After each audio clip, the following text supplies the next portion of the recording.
दोस्तों पिछली बार हमने आर्यन इन्वेजन थ्योरी पे बात की थी और जिस तरह का हमारा एक हमने कॉन्सेप्ट लेके हम चले हैं कि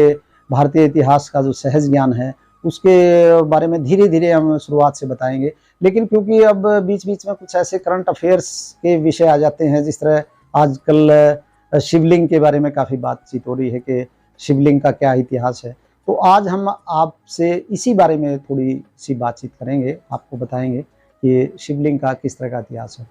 दोस्तों सबसे पहले अगर हम शिवलिंग की बात करते हैं तो सिंधु घाटी की सभ्यता, जिसका कि आप सबको पता है कि कितनी महान सभ्यता थी, और सिंधु नदी के किनारे मोहनजोदड़ो और बाद में हड़प्पा की खुदाई की गई, और किस तरह अंग्रेजों ने लगभग 60 साल तक तो उस सभ्यता को दबाए रखा, क्योंकि उनका जो कॉन्सेप्ट था वो ये था कि भारत बहुत ही बैकवर्ड देश है और इसकी सभ्यता बहुत पिछड़ी हुई है और यहाँ के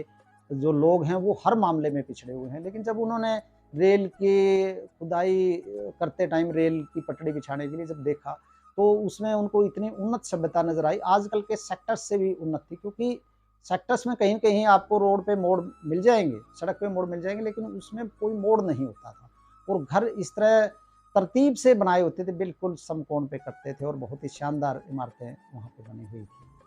तो उसमें जो सिंधु घाटी की सभ्यता, इतनी महान सभ्यता से अगर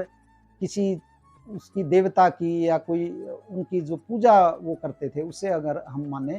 तो शिव की पूजा, शिवलिंग की पूजा सिंधु घाटी की सभ्यता में होती थी। और शिवलिंग की पूजा का मतलब ये है कि जो प्रकृति है, इस जो संसार है, ये इस संसार की जो उत्पत्ति है, शिवलिंग की पूजा का संबंध उस संसार की उत्पत्ति से है। क्योंकि शिवलिंग के साथ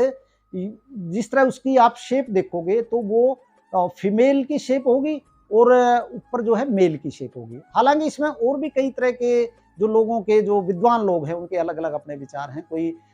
फॉर्म ऑफ एनर्जी के उसमें लेते हैं, कुछ ज्योतिर्लिंग जैसे होते हैं उसकी उसमें लेते हैं, पुलिंग स्त्रीलिंग की भी हम जब बात करते हैं, पुलिंग स्त्रीलिंग में तो कहीं भी उसमें तो किसी का उस तरह का नहीं होता कोई बातचीत, तो पुलिंग सीधी सी बात है मेल और स्त्रीलिंग सीधी सी बात है फीमेल। तो उसमें वहां इसकी शिवलिंग की पूजा होती थी सिंधु घाटी की सभ्यता में, जो कि संसार की उत्पत्ति से इसका संबंध है। साथ में मातृ देवी की पूजा होती है, जिसको आज सरस्वती देवी के रूप में हम देखते हैं। उसके बाद दोस्तों अगर शिवलिंग का आगे हम इतिहास में जाएं, तो शिव के साथ क्योंकि ये सारी चीजें जुड़ती हैं, तो वैदिक काल में रुद्र का जो एक नाम, लगातार देवता रुद्र देवता के रूप में आते हैं, तो रुद्र देवता वो शिव का ही रूप थे। तो सिंधु घाटी सभ्यता के बाद आर्यन के समय में, जो है आर्यों के समय में, रुद्र देवता के रूप में ये काफी इनका प्रचलन रहा, और काफी इनकी उस समय के हिसाब से जिस तरह की मान्यता होती थी, देवताओं की हवन करते थे या दूसरी तरीके से जो जिस तरह की पद्धतियां थी वहाँ, पूजा पद्धतियां तो उस तरह की चलती थी। उसके बाद रामायण काल में जब हम आते हैं, तो जिस तरह हम देखते हैं कि रामेश्वरम में जब श्री राम जी श्रीलंका पर चढ़ाई करने गए थे, तो उस वक्त उन्होंने अपने हाथ से ही शिवलिंग का निर्माण किया था। वहाँ की जो मिट्टी है उससे सबसे पहले हमें अगर मूर्ति रूप में शिवलिंग का कहीं पे इतिहास मिलता है, तो श्री राम द्वारा जो मिट्टी का शिवलिंग बनाया गया था वो हमें इतिहास मूर्ति रूप में मिलता है। और उसके बाद तो हम देखते हैं कि जितने भी बड़े बड़े मंदिर हैं हमारे देश के, काशी विश्वनाथ मंदिर है, सोमनाथ मंदिर है, और कुरुक्षेत्र में थानेसर के साथ जो स्थानवेश्वर महादेव मंदिर है, जिसमें थानेसर उसका नाम पड़ा है, जो अंतिम हिंदू सम्राट कह देते हैं सम्राट हर्षवर्धन को। हालांकि उसके बाद राजेंद्र चोल सबसे बड़े सम्राट हुए हैं, हिंदू सम्राट दक्षिण भारत के, जिनका कि फिलीपींस तक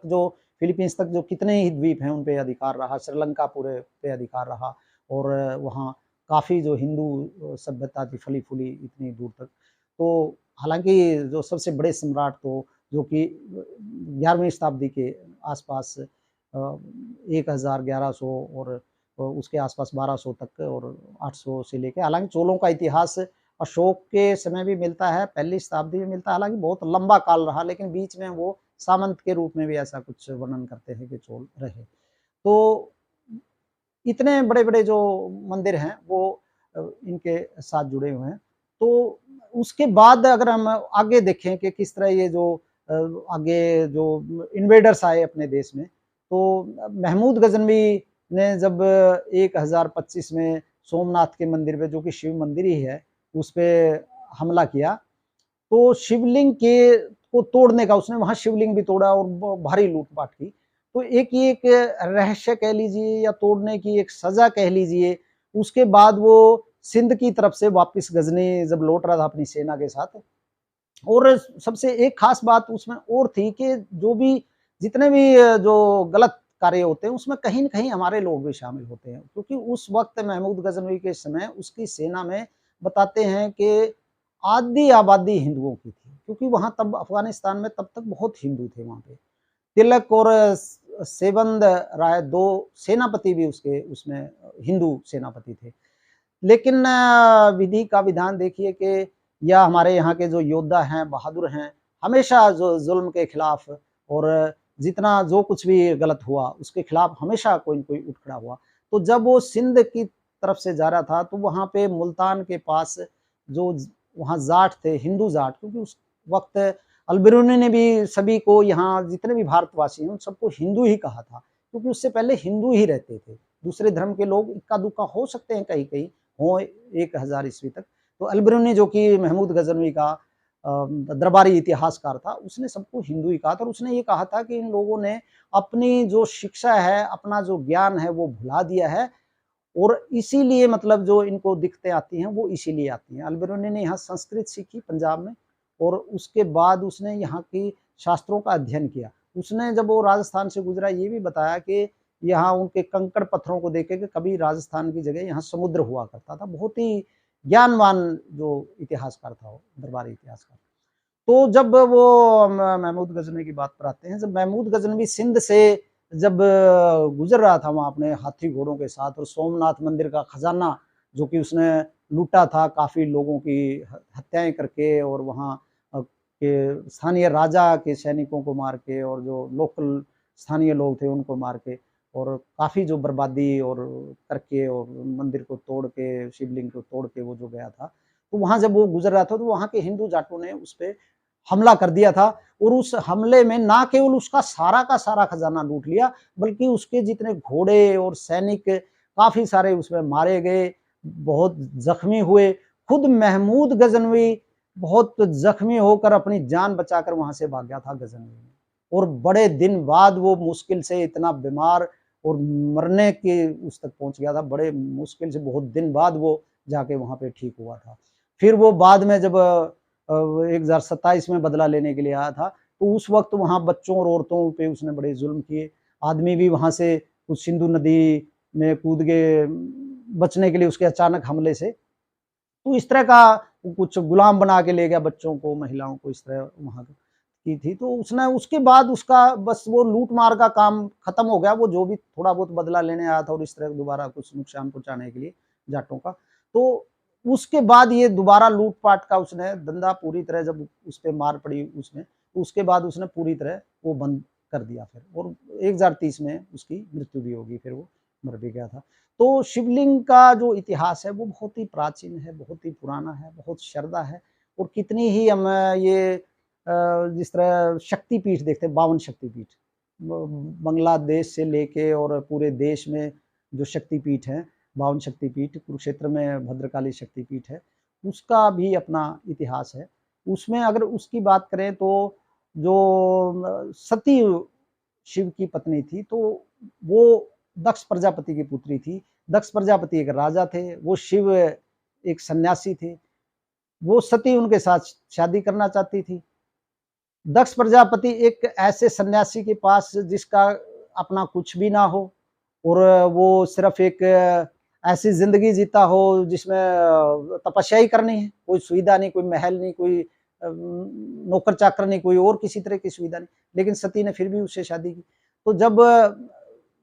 उसके किसी कार्यक्रम में जो उसके घर पे हुआ दक्ष प्रजापति के, तो उसने सती को बुला लिया, शिव जी को नहीं बुलाया। जब शिव जी कई दिन के बाद पता चला कि वो नहीं आई है, जब वापिस आया तो वो उसने जो है शिव जी का अपमान किया कि शिव जी यहाँ क्यों आ गया, इसमें इस तरह का जो सन्यासी है। तो फिर वो सती अग्नि में कूद गई, शिव जी महाराज ने उसको, सती माता को वहाँ से निकाला और वो फिर लेके आसमान में जैसे चले गए, और उसके जो कहते हैं शरीर के अंग जहाँ पे गिरे वो उससे शक्तिपीठ का निर्माण हुआ। तो शिव का एक बात और आपको बताएं कि अभी जिस तरह काफ़ी इस तरह की बातें होती हैं, तो स्विट्ज़रलैंड में जो पार्टिकल ऑफ गॉड का एक काफ़ी एक्सपेरिमेंट हुए थे वहाँ पे, जिसमें ये जानना चाह रहे थे कि आखिर ये धरती उत्पन्न कैसे हुई, इसका गॉड से, परमात्मा से क्या संबंध है। तो वहाँ भी बताते हैं कि शिव की मूर्ति बाहर लगी हुई है, उसके जहाँ पे वो सारा वो लैब है, उस लैब के बाहर, क्योंकि इसमें जो कहते हैं त्रिनेत्र, त्रिनेत्र का जो एक है तीसरा नेत्र खुलना, तीसरा नेत्र खुलना मतलब ज्ञान का नेत्र खुलना, उसमें कोई अलग से तीसरा नेत्र की बात नहीं होती, तो ज्ञान का नेत्र होता है। और इसी तरह हम जिस तरह देखते हैं दक्षिण भारत में बहुत मान्यता है, बड़े-बड़े मंदिर हैं और सारे देश में ही बहुत मान्यता है। तो ये कहीं न कहीं शक्ति का रूप है और एनर्जी का रूप है और एक सादगी का रूप है। एक साधारण तरीके से भी आप पूजा करके, साधारण रूप में भी एक इंसान पूजा करके, साधारण तरीके से भी बिना किसी बड़े-बड़े चढ़ावे चढ़ा के भी वो एक अच्छी आध्यात्मिक जीवन जी सकता है, आध्यात्मिक रूप से संपन्न हो सकता है शिव की पूजा करके। तो दोस्तों आज हमारा इतना ही जो है आपसे बातचीत थी। अगली बार मैं अगले एपिसोड में आपसे फिर दूसरी बात करेंगे। तब तक के लिए आपसे धन्यवाद।